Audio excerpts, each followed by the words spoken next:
എല്ലാവർക്കും സ്വാഗതം. ഇലക്ട്രോകെമിസ്ട്രി എന്ന ചാപ്റ്ററിലെ അടുത്ത ക്ലാസ് ആണ്. ഇപ്പൊ കഴിഞ്ഞ ക്ലാസ്സുകളിൽ പറഞ്ഞു ഈ ചാപ്റ്ററിനെ നമ്മൾ മൂന്നായി ഡിവൈഡ് ചെയ്തിട്ടുണ്ട്. അതിൽ ഒന്നാമത്തെ ഭാഗം ഗാൽവനിക് പ്രോസസ്സുമായിട്ട് ബന്ധപ്പെട്ട കാര്യങ്ങളാണ്. അപ്പൊ അതിൽ നമ്മൾ സംസാരിച്ചത് electrode potential, standard electrode potential, standard EMF of A cell അല്ലെങ്കിൽ നേൺസ്റ്റ് ഇക്വേഷൻ, പിന്നെ അതിന്റെ ഡെറിവേഷൻ, ഡാനിയൽ സെല്ലിലെ അതിന്റെ ഡെറിവേഷൻ, പിന്നെ റിയാക്ടിവിറ്റി സീരീസ് അല്ലെങ്കിൽ ഇലക്ട്രോ കെമിക്കൽ സീരീസുമായിട്ട് ബന്ധപ്പെട്ട കാര്യങ്ങൾ, പിന്നെ കമേഴ്സ് സെല്ലുകൾ, ട്രൈസെൽ അല്ലെങ്കിൽ ലക്ലാഞ്ചെ സെൽ എന്നറിയപ്പെടുന്ന primary cell, mercury cell, storage cell, nickel cadmium cell. ഇനി അത് കൂടാതെ അതിന്റെ മറ്റ് ആപ്ലിക്കേഷൻസ് ആയ ഫ്യൂവൽ സെല്ലുകളെ പറ്റി മനസ്സിലാക്കി, പിന്നെ കൊറോഷനെ പറ്റി, കൊറോഷന്റെ ഇലക്ട്രോ കെമിസ്ട്രി എന്താണെന്ന് മനസ്സിലാക്കി, പിന്നെ കൊറോഷൻ പ്രിവെന്റ് ചെയ്യാനുള്ള മെത്തേഡ്സ് ഒക്കെ മനസ്സിലാക്കുന്ന ഒന്നാമത്തെ ഭാഗം. ഇനി രണ്ടാമത്തെ ഭാഗം ഇലക്ട്രോളിസിസുമായിട്ട് ബന്ധപ്പെട്ടാണ്. അപ്പൊ അതിനകത്ത് നമ്മൾ 4 ഇലക്ട്രോലൈറ്റുകളുടെ ഇലക്ട്രോളിസിസുമായിട്ട് ബന്ധപ്പെട്ട കാര്യങ്ങൾ മനസ്സിലാക്കി. പിന്നെ അത് കൂടാതെ ഫാരഡേസ് ലോസ് ഓഫ് ഇലക്ട്രോളിസിസ് ഒക്കെ അതും അതിനകത്ത് മനസ്സിലാക്കി. ഇനി നമ്മൾ ഈ ചാപ്റ്ററിന്റെ മൂന്നാമത്തെ ഭാഗത്തിലേക്ക് വരികയാണ്. മൂന്നാമത്തെ ഭാഗത്തിന്റെ പ്രത്യേകത അത് കണ്ടക്ടൻസ് എന്നറിയപ്പെടുന്ന ഭാഗമാണ്. അപ്പൊ അതുമായിട്ട് ബന്ധപ്പെട്ട ചില കാര്യങ്ങൾ നമുക്ക് ഇന്ന് സംസാരിക്കാം. അപ്പൊ അതിൽ നിങ്ങൾ ഫിസിക്സിലൊക്കെ കേട്ടിട്ടുള്ളത് പോലെ ആദ്യം സംസാരിക്കുന്നത് ഒരു സബ്സ്റ്റൻസിന്റെ പൊട്ടൻഷ്യൽ ഡിഫറൻസിനെ V എന്ന് റെപ്രസെന്റ് ചെയ്താൽ അതിലൂടെ പാസ് ചെയ്യുന്ന കറണ്ട് സ്ട്രെങ്തിനെ I എന്ന് റെപ്രസെന്റ് ചെയ്താൽ നമുക്ക് എല്ലാവർക്കും അറിയാം potential difference across a conductor directly proportional to current strength. അതായത് ഒരു പൊട്ടൻഷ്യൽ ഡിഫറൻസിന് അനുസരിച്ച് മാത്രമേ കറണ്ട് അതിലൂടെ പാസ് ചെയ്യാൻ കഴിയുകയുള്ളൂ എന്ന് നമുക്കറിയാം. അപ്പൊ എങ്കിൽ ഈ പറഞ്ഞിരിക്കുന്ന സ്റ്റേറ്റ്മെന്റ് നമ്മൾ നേരത്തെ പഠിച്ചിട്ടുള്ളതാണ്, അല്ലെങ്കിൽ ഫിസിക്സിൽ നേരത്തെ പഠിച്ചിട്ടുള്ളതാണ്. ഇതിനെ നമ്മൾ വിളിക്കുന്ന പേര് ഓംസ് ലോ എന്ന് പറയാം. Ohm's law. ഓക്കെ. ഇനി അവിടെ പ്രൊപ്പോർഷണാലിറ്റി കോൺസ്റ്റന്റ് കൊടുക്കണം. V equal to a constant R into I എന്ന് പറയാം. അതിൽ R നെ വിളിക്കേണ്ട പേര് റെസിസ്റ്റൻസ് ആണെന്ന് എല്ലാവർക്കും ഓർമ്മയുണ്ട്. റെസിസ്റ്റൻസ് എന്ന് നമുക്ക് അവിടെ പറയാം. അല്ലെങ്കിൽ V/I ഈക്വൽ ടു R എന്ന് പഠിച്ചിട്ടുണ്ട്. അപ്പൊ അതുകൊണ്ട് തന്നെ സ്വാഭാവികമായിട്ടും റെസിസ്റ്റൻസിന്റെ യൂണിറ്റ് ചോദിച്ചാൽ നിങ്ങൾക്ക് ഓം എന്ന് പറയാം. ഓം അല്ലെങ്കിൽ ഒമേഗ എന്ന് പറയാം. ഓക്കെ. അപ്പൊ കണ്ടക്ടൻസിൽ ആദ്യം സംസാരിക്കുന്നത് ഓംസിലായിട്ട് ബന്ധപ്പെട്ട കാര്യമാണ്. അത് എല്ലാവർക്കും അറിയാം. പൊട്ടൻഷ്യൽ ഡിഫറൻസും കറണ്ടും ഡയറക്ട്ലി പ്രൊപ്പോർഷണൽ ആണ്. പ്രൊപ്പോർഷണാലിറ്റി മാറ്റാൻ വേണ്ടി കോൺസ്റ്റന്റ് കൊടുത്തു. ആ കോൺസ്റ്റന്റ് ക്യാപിറ്റൽ R ആണ്. അത് റെസിസ്റ്റൻസ് എന്ന പേരിൽ അറിയപ്പെടുന്നുണ്ട്. ഇനി അടുത്ത അറിയാനുള്ള ഒരു കാര്യം എന്ന് വെച്ചാൽ ഈ റെസിസ്റ്റൻസിന്റെ റെസിപ്രോക്കൽ ആണ് കണ്ടക്ടൻസ് എന്നറിയപ്പെടുന്നത്.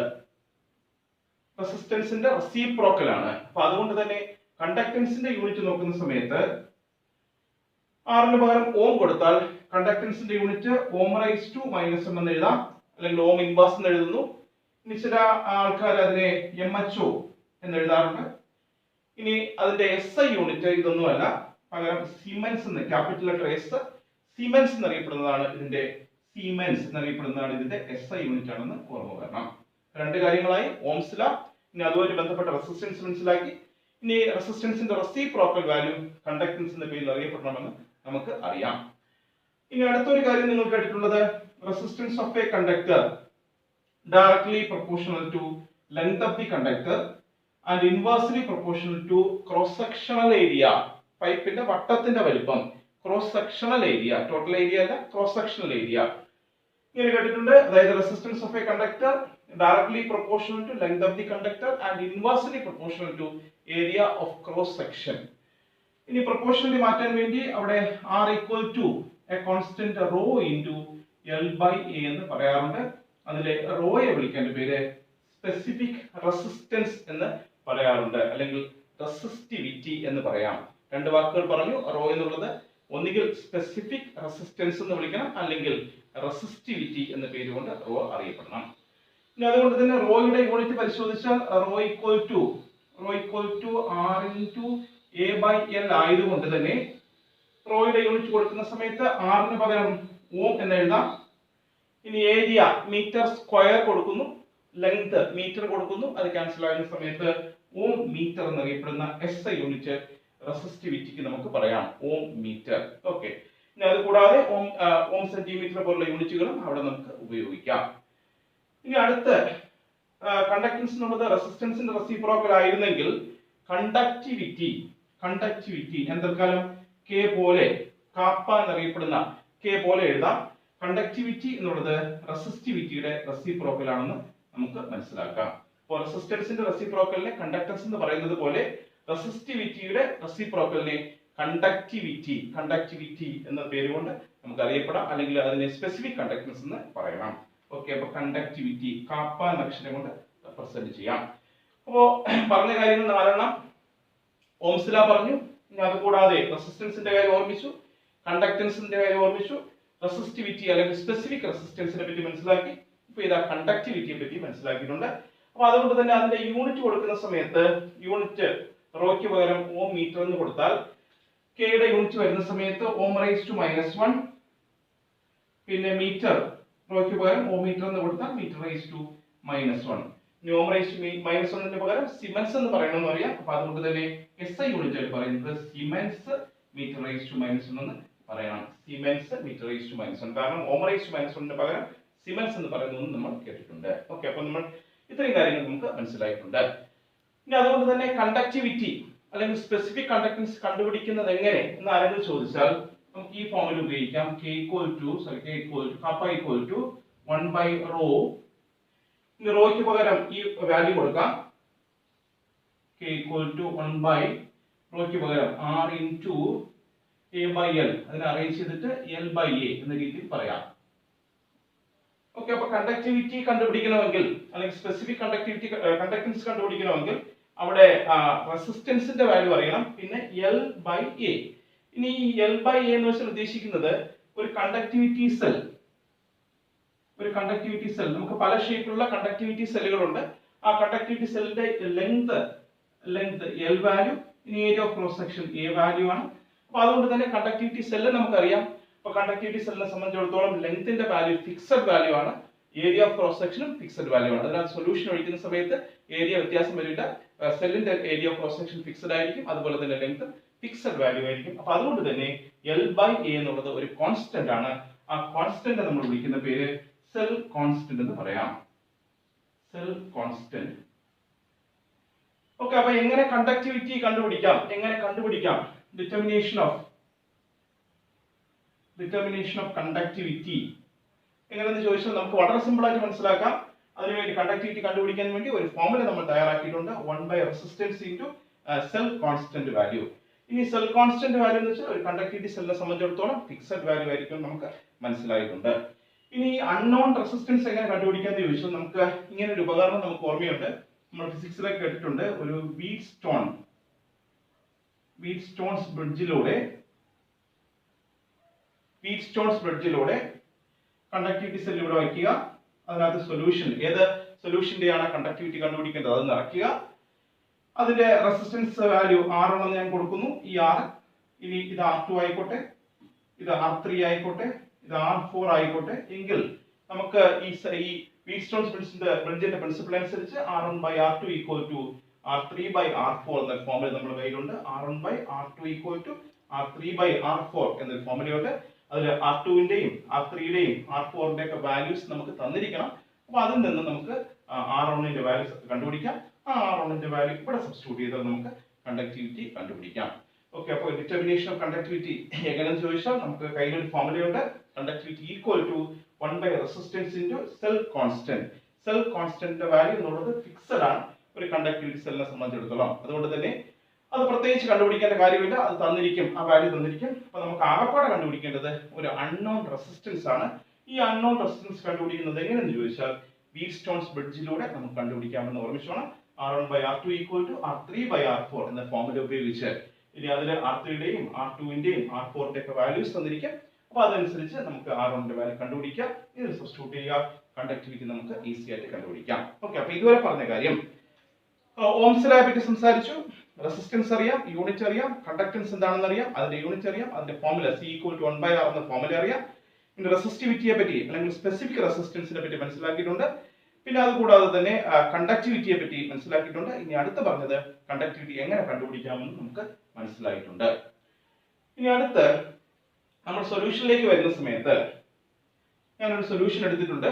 അതിനകത്തേക്ക് 1 gram മോൾ സൊല്യൂട്ടിനെ 1 ലിറ്ററിനകത്ത് ഡിസോൾവ് ചെയ്ത് വെച്ചിട്ടുണ്ട്. അതായത് ആ സൊല്യൂഷന്റെ മൊളാരിറ്റി വാല്യൂ 1 ആണ്. ഒരു സൊല്യൂഷൻ എടുത്തിട്ടുണ്ട്. ആ സൊല്യൂഷനകത്ത് ഒരു സൊല്യൂട്ട് ഡിസോൾവ് ചെയ്തിട്ടുണ്ട്. ആ സൊല്യൂട്ടിന്റെ പ്രത്യേകത 1 gram മോൾ സൊല്യൂട്ടിനെ 1 ലിറ്ററിനകത്ത് ഡിസോൾവ് ചെയ്തിട്ടുണ്ട്. അപ്പൊ അതുകൊണ്ട് തന്നെ സൊല്യൂഷന്റെ മൊളാരിറ്റി വാല്യൂ 1 ആണെന്നറിയാം. എങ്കിൽ ഈ പറഞ്ഞിരിക്കുന്ന സൊല്യൂഷനകത്ത് അനുഭവപ്പെടുന്ന കണ്ടക്ടൻസിനെ ഒരു പുതിയ പേര് ഉപയോഗിച്ച് പറയണം. അതിനെയാണ് നമ്മൾ മോളാർ കണ്ടക്ടൻസ് അല്ലെങ്കിൽ മോളാർ കണ്ടക്ടിവിറ്റി എന്ന് പറയേണ്ടത്. അതിനെ റെപ്രസെന്റ് ചെയ്യാൻ വേണ്ടി നമുക്ക് ലാംഡ എം എന്നറിയപ്പെടുന്ന ഒരു ടേം കൊണ്ട് റെപ്രസെന്റ് ചെയ്യാം. അപ്പോൾ നമുക്ക് പുതുതായി പഠിച്ച ഒരു കാര്യം എന്ന് വെച്ചാൽ ലാംഡ എം ആണ്. ലാംഡ എം എന്താണെന്ന് ചോദിച്ചുള്ളത് മോളാർ കണ്ടക്ടൻസ് എന്ന് പറയാം, അല്ലെങ്കിൽ മോളാർ കണ്ടക്ടിവിറ്റി എന്ന് പറയാം. എന്നിട്ട് അതിന്റെ ഡെഫിനിഷൻ ചോദിച്ചാൽ പറയേണ്ടത് it is the conductance of solution when 1 gram mole solute dissolved in 1 liter of solution. അതായത് 1 gram മോൾ സൊല്യൂട്ടിനെ 1 ലിറ്ററിനകത്ത് ഡിസോൾവ് ചെയ്യുന്ന സമയത്ത് അതിനകത്ത് അനുഭവപ്പെടുന്ന കണ്ടക്ടൻസ് വാല്യൂവിനെ വിളിക്കേണ്ട പേരാണ് മോളാർ കണ്ടക്ടൻസ് എന്ന പേര് കൊണ്ട് പറയേണ്ടത്. അത് റെപ്രസെന്റ് ചെയ്യാൻ വേണ്ടി ലാംഡ എം എന്ന് നമുക്ക് സൂചിപ്പിക്കാം. ഇനി ലാംഡ എമ്മിന്റെ കണ്ടുപിടിക്കാൻ ഒരു ഫോർമുലയുണ്ട്. ലാംഡ എം ഈക്വൽ ടു ഈ conductivity K kappa into 1 litre എന്ന് കാണിക്കാൻ വേണ്ടി 1000 ഡിവൈഡഡ് ബൈ മൊളാരിറ്റി. പുതിയൊരു ഫോർമുല റെഡി ആയിട്ടുണ്ട്. Lambda M equal to K into അല്ലെങ്കിൽ kappa into 1000 divided by molarity. ഞാൻ അടുത്ത് പറഞ്ഞു 1000 എന്നുള്ളതിനെ നമ്മൾ ലിറ്ററിനെ വോളിയം കാണിക്കാൻ വേണ്ടി ഉപയോഗിച്ച ടേം ആണെന്ന് മനസ്സിലാക്കിയിട്ടുണ്ട്. അപ്പൊ അതുകൊണ്ട് തന്നെ യൂണിറ്റ് കണ്ടുപിടിക്കുന്ന സമയത്ത് കെക്ക് പകരം ലാംഡ എമ്മിന്റെ യൂണിറ്റ് കണ്ടുപിടിക്കുന്ന സമയത്ത് കെക്ക് പകരം ഇത് കൊടുക്കാം. Ohm raise to -1 metre raise to -1 കെക്ക് പകരം കൊടുത്തു. ഇനി 1000 പറ്റി പറഞ്ഞത് 1000 വോളിയം സൂചിപ്പിക്കാനാണ്. അപ്പൊ അതുകൊണ്ട് തന്നെ വോളിയത്തിന്റെ ടേമിനനുസരിച്ച് മീറ്റർ ക്യൂബ് ആണ്. ഇനി മൊളാരിറ്റിയുടെ യൂണിറ്റ് ഗ്രാം മോൾ ആണ്, അല്ലെങ്കിൽ നമുക്ക് മോൾ എന്ന് എഴുതാം. അത് മോളിലോട്ട് വരുന്ന സമയത്ത് മോൾ റൈസ് ടു -1. ഇനി ഇത്രയും റീഅറേഞ്ച് ചെയ്യുന്ന സമയത്ത് മീറ്റർ റൈസ് ടു -1 ഉം മീറ്റർ ക്യൂബും കൂടെ റീഅറേഞ്ച് ചെയ്യുന്ന സമയത്ത് അത് മീറ്റർ സ്ക്വയർ ആയി മാറുന്നുണ്ട്. അപ്പൊ അതുകൊണ്ട് തന്നെ unit ohm raise to -1 metre square mole raise to -1 എന്ന് പറയാം, അല്ലെങ്കിൽ siemens metre square mole raise to -1. Okay, അപ്പൊ നമുക്ക് ഇതുവരെ അറിയാൻ പറ്റുന്ന അല്ലെങ്കിൽ അറിയാവുന്ന കാര്യങ്ങൾ എന്തൊക്കെയെന്ന് ചോദിച്ചാൽ ഓംസ് ലോ കണ്ടക്ടൻസിനകത്ത് എന്തൊക്കെ അറിയാമെന്ന് ചോദിച്ചാൽ ഓംസ് ലോ അറിയാം, റെസിസ്റ്റൻസ് അറിയാം, അതിന്റെ യൂണിറ്റ്, കണ്ടക്ടൻസ് C=1/R എന്ന ഫോർമുല അതിന്റെ യൂണിറ്റ്, പിന്നെ റെസിസ്റ്റിവിറ്റിയുടെ ഫോർമുല, പിന്നെ കണ്ടക്ടിവിറ്റി കെ അല്ലെങ്കിൽ കാപ്പ എന്നറിയപ്പെടുന്ന ഒരു ലെറ്റർ പറഞ്ഞു. ഇനി അത് കണ്ടുപിടിക്കാനുള്ള ഫോർമുല, പിന്നെ അത് പുതുതായി മോളാർ കണ്ടക്ടൻസ് അല്ലെങ്കിൽ മോളാർ കണ്ടക്ടിവിറ്റി എന്ന് പറഞ്ഞു. അത് കണ്ടുപിടിക്കാൻ formula lambda M equal to K into 1000 divided by molarity എന്ന് പറഞ്ഞു. ഇനി എല്ലാവരുടെയും യൂണിറ്റുകളും നമുക്ക് മനസ്സിലായിട്ടുണ്ട്. ഇനി ഈ പറഞ്ഞിരിക്കുന്ന ലാംഡ എമ്മിന്റെ മറ്റൊരു ഫോർമുല കൂടെ പറയാം. ലാംഡ എം ഈക്വൽ ടു കപ്പ ഡിവൈഡഡ് ബൈ കോൺസെൻട്രേഷൻ. ഇതിനൊന്ന് അറേഞ്ച് ചെയ്തിട്ട് കപ്പ ഡിവൈഡഡ് ബൈ കോൺസെൻട്രേഷൻ എന്ന് പറയാമെന്ന് ഓർത്തോണം. ഓക്കെ, അപ്പൊ ആ ഭാഗങ്ങളൊക്കെ നമുക്ക് മനസ്സിലായിട്ടുണ്ട്. ഇനി അത് കൂടാതെ എങ്ങനെ കണ്ടക്ടിവിറ്റി വീറ്റ്സ്റ്റോൺസ് ബ്രിഡ്ജിന്റെ പ്രിൻസിപ്പിൾ അനുസരിച്ച് എങ്ങനെ കണ്ടക്ടിവിറ്റി കണ്ടുപിടിക്കാമെന്ന് നമുക്ക് മനസ്സിലാക്കിയിട്ടുണ്ട്. ഓക്കെ, അപ്പൊ അത്രയും കാര്യം നമുക്ക് മനസ്സിലായി. ഇനി അടുത്ത് നമ്മൾ സംസാരിക്കാൻ ഉദ്ദേശിക്കുന്നത് ഈ പോയിന്റ് ആണ്, എഫക്ട് ഓഫ് ഡൈലൂഷൻ. അതായത് വെള്ളം ഒഴിക്കുന്ന സമയത്ത് അല്ലെങ്കിൽ കോൺസെൻട്രേഷൻ കുറയുന്ന സമയത്ത് പാലില് വെള്ളം ഒഴിച്ചാൽ കോൺസെൻട്രേഷൻ കുറയേ ചെയ്യുള്ളൂ. ഓർത്തോണം, പാലില് വെള്ളം ഒഴിച്ചാൽ കോൺസെൻട്രേഷൻ കുറയും. അപ്പോൾ ഡൈലൂഷൻ കൂടുന്നതനുസരിച്ച് അല്ലെങ്കിൽ വെള്ളം ഒഴിക്കുന്ന സമയത്ത് കോൺസെൻട്രേഷൻ കുറയുന്നുണ്ട്. അപ്പൊ എങ്കിൽ effect of dilution on K, കണ്ടക്ടിവിറ്റിയും ഡൈലൂഷനും തമ്മിൽ എന്താണ് ബന്ധം, അത് നമുക്ക് ഇനി അടുത്ത് പഠിക്കാനുണ്ട്. അതുപോലെ തന്നെ effect of dilution on lambda M, molar കണ്ടക്ടിവിറ്റിയും ഡൈലൂഷനും തമ്മിൽ എന്താണ് ബന്ധം എന്നാണ് അടുത്ത് നമുക്കിനി സംസാരിക്കാനുള്ളത്. ഓക്കെ, നമ്മൾ ഇതുവരെ സംസാരിച്ച കാര്യം നമുക്ക് മനസ്സിലായി. ഇനി അടുത്ത് സംസാരിക്കാനുള്ളത് വെള്ളം ഒഴിക്കുന്നതനുസരിച്ച് അല്ലെങ്കിൽ ഡൈലൂഷൻ കൂടുന്നതനുസരിച്ച് അല്ലെങ്കിൽ കോൺസെൻട്രേഷൻ കുറയുന്നതനുസരിച്ച് കെക്ക് വരുന്ന മാറ്റം, കണ്ടക്ടിവിറ്റിക്ക് വരുന്ന മാറ്റം എന്താണ്, അതുപോലെ തന്നെ ഡൈലൂഷൻ കൂടുന്നതനുസരിച്ച് ലാംഡായം മോളാർ കണ്ടക്ടിവിറ്റിക്ക് അല്ലെങ്കിൽ മോളാർ കണ്ടക്ടൻസിന് വരുന്ന മാറ്റം എന്താണെന്ന് മനസ്സിലാക്കാം. ഓക്കെ, പിന്നെ അത് മനസ്സിലാക്കാൻ വേണ്ടി നമുക്ക് രണ്ട് പോയിന്റുകൾ ഓർത്ത് വയ്ക്കാം. അതിലൊരു point, conductivity depends on number of ions. അതായത് കണ്ടക്ടിവിറ്റി എന്നുള്ളത് അയോണുകളുടെ എണ്ണത്തിനെ ആശ്രയിച്ചിരിക്കുന്നു. ശരിയാണ്, സൊല്യൂഷൻ ആവുന്ന സമയത്ത് അയോണുകളുടെ എണ്ണം കൂടുന്നതനുസരിച്ച് ഈ പറഞ്ഞിരിക്കുന്ന പ്രോപ്പർട്ടിക്ക് വ്യത്യാസം വരാം. ഇവിടെ എഴുതിയിരിക്കുന്നത് molar conductivity depends on number of ions.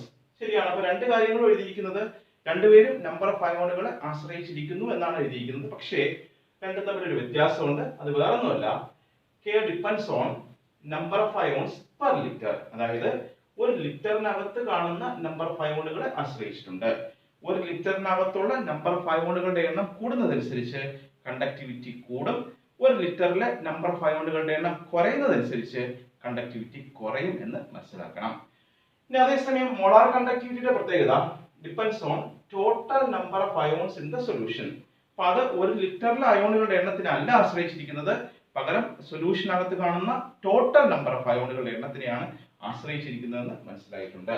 ഇപ്പൊ രണ്ടുപേരും തമ്മിലുള്ള ഒരു സാദൃശ്യം എന്താണെന്ന് ചോദിച്ചാൽ രണ്ടുപേരും അയോണുകളുടെ എണ്ണത്തിനെ ആശ്രയിച്ചിട്ടുണ്ട്.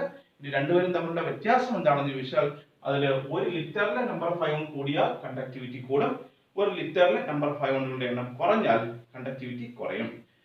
അതേസമയം ലാംഡാമിന്റെ പ്രത്യേകത അങ്ങനെയല്ല, അത് സൊല്യൂഷനിലെ മൊത്തത്തിലുള്ള നമ്പർ ഓഫ് അയോണുകളെ ആശ്രയിച്ചിരിക്കുന്നു എന്ന് മനസ്സിലാക്കുക. ഓക്കെ, അപ്പൊ നമുക്ക് അടുത്ത് പഠിക്കേണ്ടത് ഞാൻ അറേഞ്ച് ചെയ്യാം.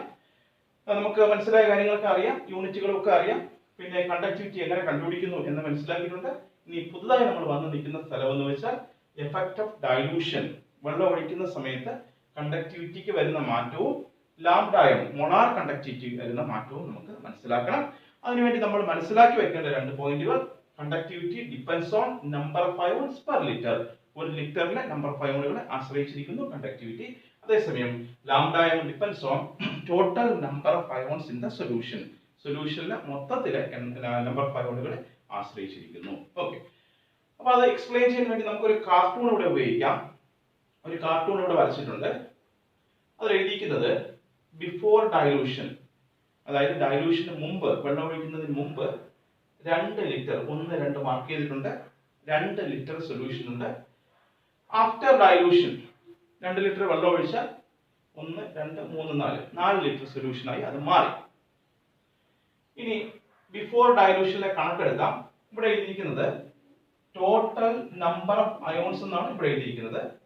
അതേസമയം ഇവിടെ എഴുതിയിരിക്കുന്നത് number of ions per litre. Total number of ions എന്ന് മുകളിൽ എഴുതിയിട്ടുണ്ട്. താഴെ എഴുതിയിരിക്കുന്നത് number of ions per litre. ഒരു ലിറ്ററിലെ നമ്പർ ഓഫ് അയോൺ എത്രയാണെന്ന് നമുക്ക് കൂട്ടി നോക്കാം. സോ ഇവിടെ ഒരു ലിറ്ററിനകത്ത് 1, 2, 3, 4. So number of ions per litre 4 ആണ്. ഇനി total number of ions 1, 2, 3, 4, 5, 6, 7, 8. Okay, അപ്പൊ ഡൈലൂഷന് മുമ്പ്, അതായത് എനിക്ക് effect of dilution on conductivity പഠിക്കണം, effect of dilution on lambda m പഠിക്കണം. അപ്പൊ അതിനുവേണ്ടി നമ്മൾ ഒരു കാർട്ടൂൺ ഉപയോഗിക്കുന്നു. ആ കാർട്ടൂണിൽ ബിഫോർ ഡൈലൂഷനും ആഫ്റ്റർ ഡൈലൂഷനും കാണിച്ചിട്ടുണ്ട്. അതിലൊരു കണക്കെടുക്കാം. Total number of ions before dilution 8 ആണ്. Number of ions per litre before dilution 4 ആണ്. ഇനി after dilution total number of ions 1, 2, 3, 4, 5, 6, 7, 8, 9, 10, 11, 12. ഇപ്പൊ total number of ions after dilution 12 ആണ്. അതേസമയം number of ions per litre 1, 2, 3. Okay, അപ്പൊ ഈ കാർട്ടൂണിലൂടെ നമുക്ക് ഒരു കാര്യം മനസ്സിലായിട്ടുണ്ട്. when dilution increases number of ions per liter 4 നിന്ന് 3ലേക്ക് decreases. ഓക്കെ, ഒന്നുകൂടെ പറയാം. when dilution increases number of ions per liter decreases, so conductivity decreases. Okay, ഇനി അതേ സമയം when dilution increases അല്ലെങ്കിൽ concentration decreases, total number of ions 8 നിന്ന് 12ലേക്ക് increases, so lambda value increases with the dilution. Okay, അപ്പോൾ നമുക്ക് ചോദ്യം പ്രത്യേകം പഠിക്കാം. ഞാൻ ചോദ്യം പറയാം. What is the effect of dilution on conductivity? നമ്മുടെ ഉത്തരം when dilution increases conductivity decreases because conductivity depends on number of ions per liter. when dilution increases, number of ions per liter decreases. Okay. രണ്ടാമത്തെ ചോദ്യം, what is the effect of dilution on lambda m? നമ്മുടെ ഉത്തരം, when dilution increases, molar conductance അല്ലെങ്കിൽ molar conductivity increases, because molar conductivity depends on total number of ions in the solution. When dilution increases, total number of ions increases in the solution increases. Okay, when dilution increases, total number of ions in the solution increases. അപ്പോൾ അത് മനസ്സിലാക്കാൻ വേണ്ടി നമുക്ക് ഈ കാർട്ടൂണുകൾ ഉപയോഗിക്കാം. Okay, അപ്പോൾ ഇതുവരെ പറഞ്ഞു വന്ന കാര്യം നമുക്ക് ഒന്ന് പെട്ടെന്ന് ഹെഡിങ്സ് മാത്രം പറയാം. കണ്ടക്ടൻസ് ആണ് നമ്മുടെ പുതിയ ടോപ്പിക്. അതിൽ ഓംസ് ലോ പറഞ്ഞു, പിന്നെ റെസിസ്റ്റൻസ് ഓർമ്മിച്ചു, കണ്ടക്ടൻസ് C=1/R, പിന്നെ സ്പെസിഫിക് റെസിസ്റ്റൻസ് അല്ലെങ്കിൽ റെസിസ്റ്റിവിറ്റി, പിന്നെ കണ്ടക്ടിവിറ്റി. അടുത്ത് പറഞ്ഞത് കണ്ടക്ടിവിറ്റി കണ്ടുപിടിക്കുന്ന മെത്തേഡിനെ പറ്റി സംസാരിച്ചു. പിന്നെ അതിനുശേഷം അപ്പോൾ ഈ കാര്യങ്ങൾ ഓക്കെ ആയി, വീറ്റ്സ്റ്റോൺസ് ബ്രിഡ്ജിന്റെ പ്രിൻസിപ്പിളോട് കൂടി.